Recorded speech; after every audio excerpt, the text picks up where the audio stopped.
Bonjour à tous, donc aujourd'hui on est parti sur une nouvelle vidéo de calcul de développement limité. Donc comme promis, cette fois-ci ça ne sera pas en 0, mais en d'autres points, et on est parti pour cette vidéo. Donc on calcule un développement limité à l'ordre 2 en 1 de l'exponentielle de 2x. Alors on a un problème, hein, ça ne s'attend pas vers 0, exponentielle de 2x, hein, parce qu'on a en haut ça ne tend pas vers 0, et exponentielle on sait son DL en 0. Donc comment on fait ça? Déjà on prend notre exponentielle de 2x parce qu'il fait toujours plaisir. Et ensuite on veut ramener notre problème en 0. Alors là, quand on fait exponentielle de 2x, c'est pas en 0. Donc comment on fait quand on veut que ça tombe en 0? C'est tout bête, hein. Notre développement limité à la sortie, on aimerait bien l'avoir en 1. Du coup, ce qu'on fait quand on veut des trucs comme ça, c'est qu'on fait apparaître du x-1, parce que dans la formule d'un développement limité en 1, il y a du x-1. Et, comme par magie, ça nous fait apparaître, du coup, vu qu'on tend vers 1, un truc qui tend vers 0. Là, ce que j'ai fait, c'est juste que j'ai fait apparaître du x-1, et je l'ai compensé de l'autre côté, vu que ça faisait apparaître à moins 2 plus 2. Et ce 2x-1, il a la sympathie de tendre vers 0. Alors, on pouvait le voir autrement, éventuellement, si on voulait faire tendre ça vers 0, ça tendait vers 2, il y avait juste à soustraire 2 et à additionner 2, et la quantité à laquelle on avait soustrait 2, 2x moins 2, ça tendait bien vers 0. Du coup, ce que j'ai fait là, c'est juste que je l'ai factorisé. Voilà, alors plusieurs façons de voir ça, soit se dire je veux faire tendre ça vers 0, soit se dire je veux un DL1, donc je veux faire apparaître du x-1, les deux solutions marchent. Et du coup, ça nous sort un plus 2 à la sortie. Ce qui est le problème, c'est qu'en haut, ça tend toujours vers 2.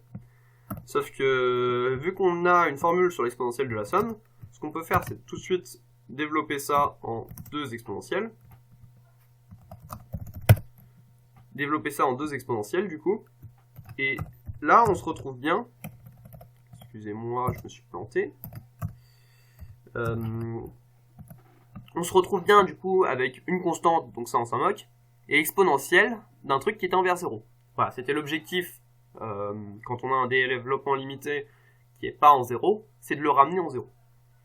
Donc 2 fois x-1, ça tend vers 0, donc l'exponentielle d'un truc qui tend vers 0, on connaît bien.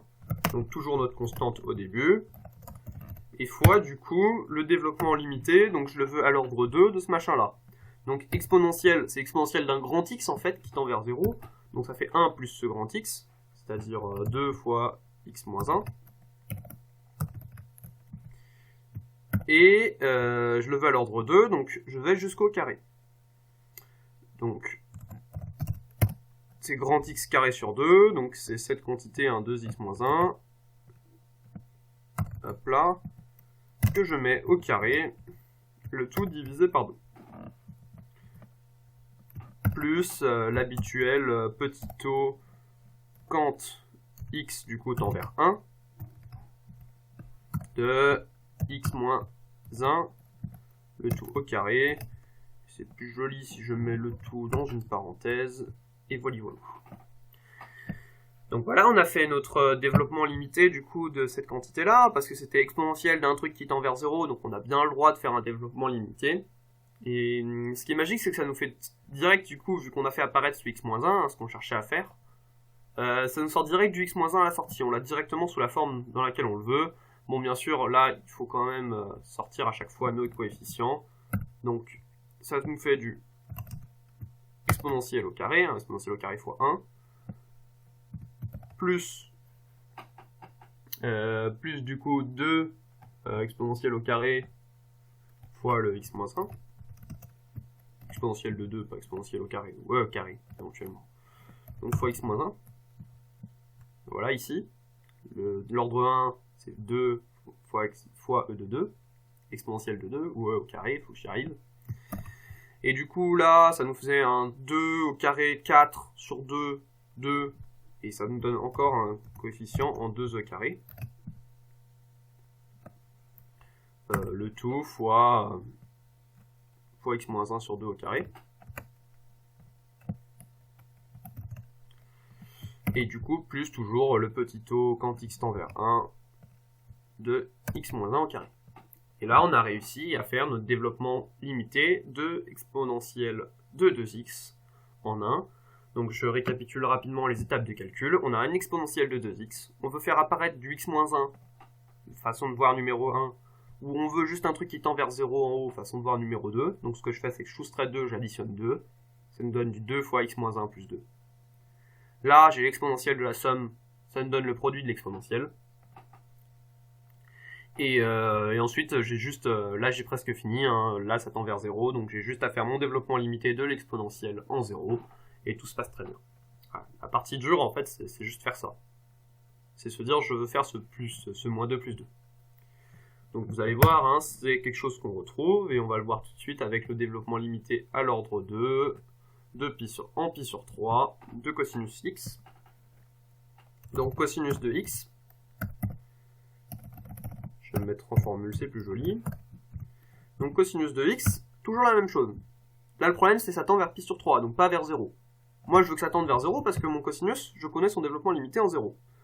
Donc ce que je fais, c'est que je fais comme la dernière fois, je fais moins pi sur 3.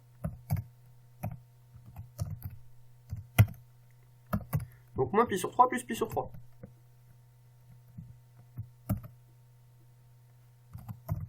Et là, ben, du coup, en faisant moins pi sur 3 plus pi sur 3, déjà j'ai fait apparaître mon x moins pi sur 3 que je veux quand je fais mon développement limité à la sortie. Hein. C'est comme là, je me retrouve avec des x moins 1 le tout au carré. C'est le type de formule que je veux voir quand je veux un développement limité en 1.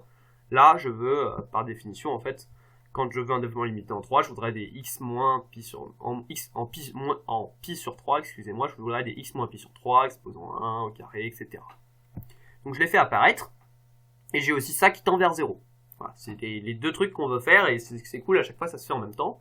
Mais du coup, il y a toujours ce plus pi sur 3, hein, et du coup, ça tend toujours pas vers 0 ce que j'ai là-dedans, hein, parce qu'il y a ce pi sur 3 qui est pénible. Mais là, on fait appel à nos formules de trigonométrie. Donc, on a le cosinus d'une somme, cos A plus B. Donc ça, c'est cos A, cos B. Donc cos de pi sur 3, bien sûr.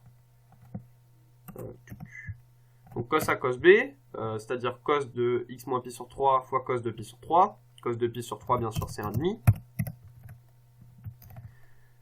Moins sin A sin B. Donc quand je fais un moins sin A sin B, j'ai sin de pi sur 3. Donc sin de pi sur 3, ça c'est... Est-ce que ça marche? Slash SQRT. Ouais. C'est racine de 3 sur 2. Elle est pas jolie cette racine. C'est plus joli comme ça. Bon, c'est pas joli. Bon, c'est pas grave. C'est perturbant, cette barre qui pique sur le 3. Donc, sin de pi sur 3, c'est racine de 3 sur 2. Hein. Donc, ce qu'on a dit, c'est cos A, cos B, moins, le moins qui est là, sin A. Enfin, c'est plutôt sin B, sin A, tel que je l'ai écrit, mais sin A, sin B. Donc, sin de pi sur 3, c'est racine de 3 sur 2. Et fois, bien sûr, le sinus de toujours ce x moins pi sur 3. Et là, vu que je sais faire du développement limité de sinus en 0 et que x moins pi sur 3 tend vers 0, et que je sais faire du développement limité de cosinus en 0 et que x moins pi sur 3 tend vers 0, en fait, j'ai juste à le faire. Donc, je veux un développement limité à l'ordre 2, donc à chaque fois, je développe chacune de mes parties à l'ordre 2, donc 1 sur 2 fois, du coup, alors, développement limité du cosinus à l'ordre 2 en 0, c'est du 1 moins grand x carré sur 2, mais là, grand x, c'est x moins pi sur 3. Donc, mon x moins pi sur 3, hop là, au carré sur 2.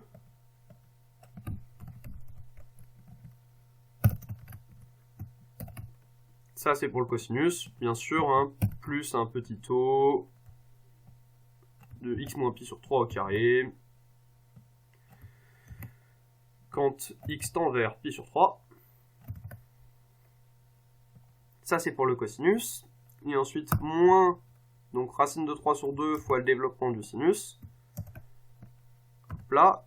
Le sinus à l'ordre 2, ça me donne juste sinus x, hein, c'est x, plus ensuite des termes d'ordre 3, etc. Donc ça me donne juste ça, plus quand même un petit taux de x moins pi sur 3 au carré, quand x tend vers pi sur 3. Voilà, et du coup, là, on a juste à va tout réécrire joliment en fait, hein, c'est presque ça. Hein. À réécrire notre DL en une seule fois. Donc les termes d'ordre 1, bah, j'en ai qu'ici, hein, c'est du 1 sur 2. Les termes d'ordre 0, excusez-moi, à chaque fois je dis des bêtises. Les termes d'ordre 1, ils sont ici, c'est racine de 3 sur 2 fois... donc racine de 3 sur 2 fois x moins pi sur 3.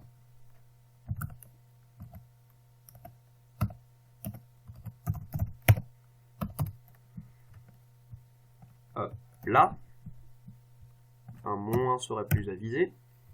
Bien sûr, il y avait un moins ici. Et finalement, du coup, les termes en ordre 2, donc qui sont ici, hein, c'est le moins x, c'est le x moins pi sur 3 sur moins 1 demi de x moins pi sur 3 au carré. J'oublie pas de multiplier par 1 demi, donc à la sortie ça fait 1 quart.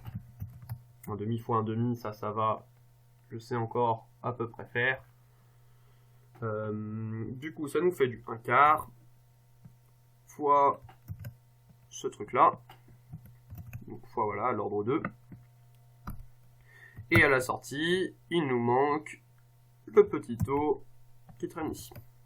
Et voilà, et du coup là, on a fait un développement limité à l'ordre 2 en pi sur 3 de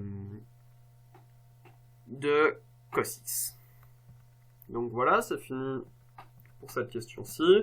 Donc je récapitule, hein, même chose qu'avant. On veut un truc qui tende vers 0 dans le cosinus, et en même temps on va faire apparaître du x moins pi sur 3, en faisant moins pi sur 3 plus pi sur 3, c'est exactement ce qu'on fait.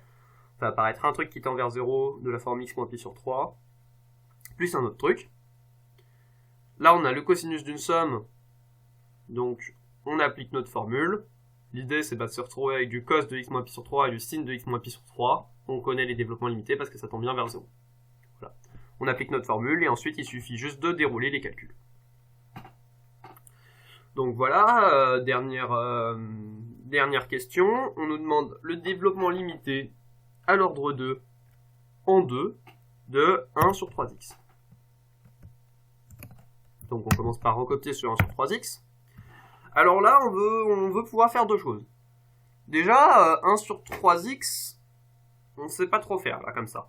Nous, on connaît des formules du type de la forme de 1 sur 1 plus grand x, avec grand x qui tend vers 0. Donc on va faire apparaître des trucs comme ça. Et on veut aussi faire notre développement limité en 2, donc on va faire apparaître du x-2. Bon, on va commencer par ça, on va faire apparaître du x-2. Donc 1 sur 3, hop là, on fait apparaître notre x-2. Et du coup, à la sortie, 3 fois 2, ça fait 6, donc il faut quand même rééquilibrer pour avoir bien la même quantité. Donc là, on a fait apparaître notre x-2, reste la deuxième étape, on voulait faire apparaître du 1 plus grand x. Donc, comment on fait pour faire apparaître du 1 plus grand x?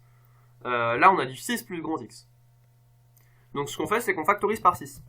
Si on factorise par 6, on fait bien apparaître du 1 plus grand x. Donc 1 sur 6, donc là, je factorise, fois la même fraction, donc je vais juste inverser les ordres, pour faire bien mettre en évidence qu'on a du 1 plus grand x. Donc 6 sur 6, bien sûr, c'est 1 fois 6, ça fera bien 6, plus ce truc-là, là, sur 6, c'est-à-dire x moins 2, le tout sur 2.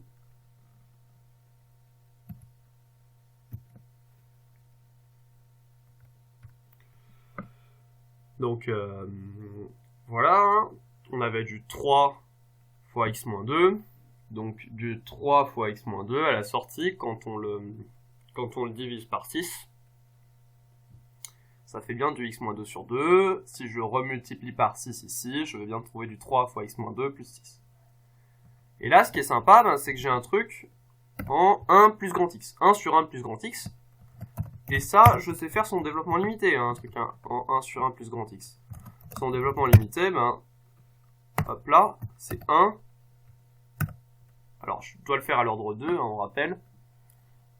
Donc, 1 sur 1 plus grand x, c'est 1 moins grand x plus grand x carré moins grand x cube, etc. On a le temps dans les termes. Ce qui est sympa, c'est quand on a du moins en bas, du coup on peut faire du plus tout le temps en haut, hein, du 1 plus grand x carré, etc. Là, vu que c'est du plus en bas, ça fait du 1 moins grand x. Hop là.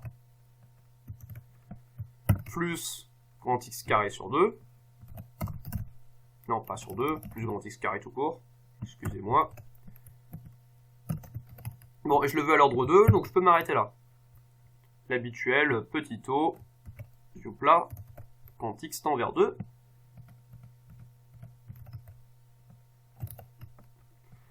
De x moins 2 au carré. Voilà, voilou, et donc là, ben, enfin, en fait, j'ai presque fini, hein, si ce n'est que ben, j'ai des trucs qui sont sur 2 là, et que je veux à chaque fois tout exprimer bien en fonction de x-2 joliment. Donc il me reste juste à développer. Donc en ordre 0, j'ai 1/6, hein, bien sûr. En ordre 1, bah, ça me fait bien du x-2 sur 2.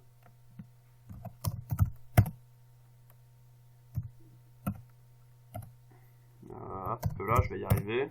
En fait, je suis sorti de ma formule.